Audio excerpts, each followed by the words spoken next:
કિચનમાં આપનું હાર્દિક સ્વાગત છે। ચાલો આજે અમારા એક ફોલોવરની ફરમાઈશ હતી કે સાબુદાણાની ખીચડી બનાવજો, તો આજે આપણે સાબુદાણાની ખીચડીનો વિડીયો બનાવી છે। ચાલો, તો તેના માટે મેં બટેટા બાફી લીધા હતા અને મીડિયમ સાઈઝના પીસ કરી લીધા છે। પછી આદુ મરચાંની પેસ્ટ છે અને સાબુદાણા આપણે 4 થી 5 કલાક પલાળી દેવાના છે। તો પલાળી લીધા છે મેં અને એને મેં કાઢી લીધા છે ચાળણીમાં, તો નીતરી ગયા છે। તો તમે જોઈ શકો છો કે આપણા સાબુદાણા એકદમ ફૂલીને પલળી ગયા છે, જોઈ શકો છો। તો આવી રીતે કરવાની છે અને સાબુદાણા છે 250 ગ્રામ સાબુદાણા છે, કાચા બી છે એ 200 ગ્રામ છે। તો બીનો મીડિયમ ભૂકો કરી લીધો છે મેં, તમે જોઈ શકો છો, એટલે રફલી ભૂકો છે।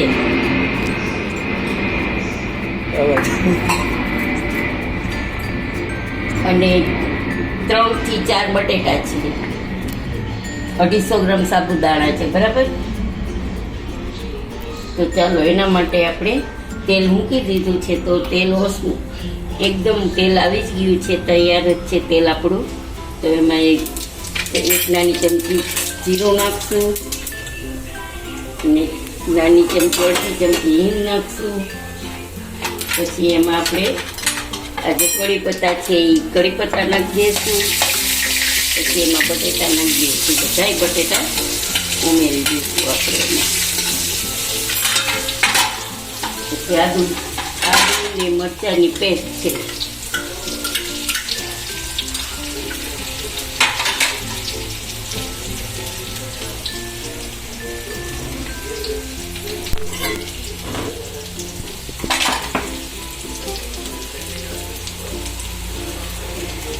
એક થી 1.5 ચમચી નાની એવી નિમક નાખશું। પછી આપણે એને હલાવી લઈશું। બટેટાની 3 જ સીટી કરવાની, એટલે થોડાક બચકચરા બટેટા રહેશે, બહુ બાફવાના નથી આમાં।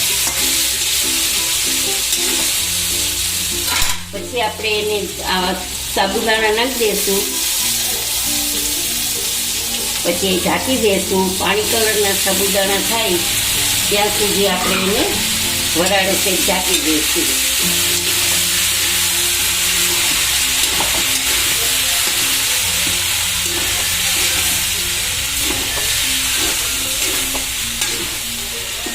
હવે આપણે એને 2 મિનિટ માટે ઢાંકી દઈશું, એટલે આપણા સાબુદાણા પાણી કલરના થાય ને ત્યાં સુધી એમને ઢાંકી દઈશું અને ગેસની આંચ ધીમી કરી નાખીશું।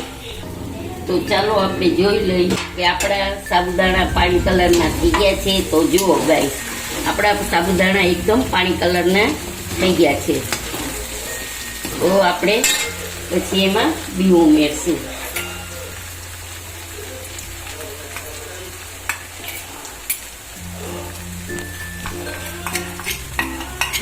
200 ગ્રામ જેટલા બી હતા મારી પાસે, તો એનો દરદરો ભૂકો કર્યો છે।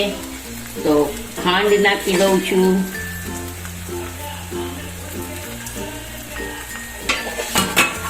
પછી આપણે એમાં લાલ મરચું પાવડર નાખશું। તમે જેટલું તીખું ખાઈ શકો એ પ્રમાણ નાખવાનું છે। મેં તો આમાં 2.5 ચમચી જેટલું નાખ્યું છે। ગરમ મસાલો નાખવાનો છે જરાક જ, અને મારી પાસે લીંબુ નથી તો આજે અમે એમાં લીંબુના ફૂલ ઉમેરીશું। અને લીંબુ હોય તો તમે લીંબુ જ નાખી શકો છો।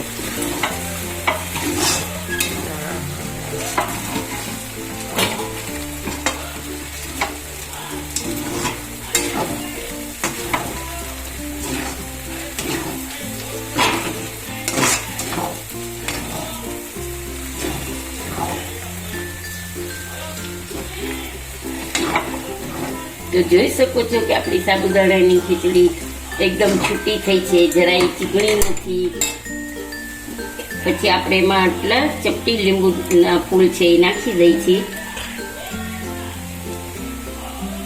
કારણ કે લીંબુ નથી એટલે લીંબુના ફૂલ ઉમેર્યા છે મેં, નહીંતર આપણે લીંબુ જ નાખી શકો છો તમે।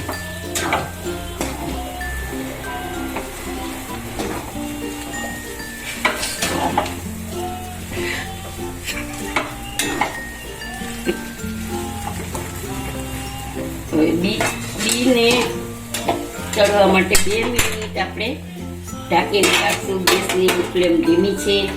2 મિનિટ માટે આપણે રાખી દઈએ તો આપણી સાબુદાણાની ખીચડી હમણાં તૈયાર થઈ જશે. તો ચાલો આપણી ગેસની ફ્લેમ બંધ કરી દઈએ.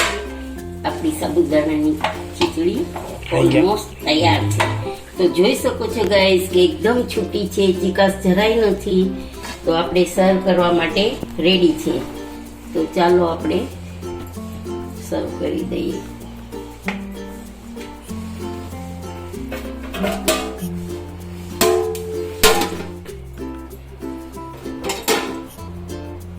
ફરાળી તૈયાર છે. એની સાથે દહીં છે અને તમારે જેની સાથે ખાવી હોય એની સાથે ખાઈ શકો છો. દહીં સાથે ફરાળી ખીચડી ખવાય છે, વેફર હોય તો આપણી ફરાળી ખીચડી તૈયાર છે. તમને કેવી લાગી મારી રેસીપી જણાવજો મને કોમેન્ટમાં અને ફોલો સબસ્ક્રાઈબ કરજો, લાઈક કરજો અને શેર કરજો. જય શ્રી કૃષ્ણ.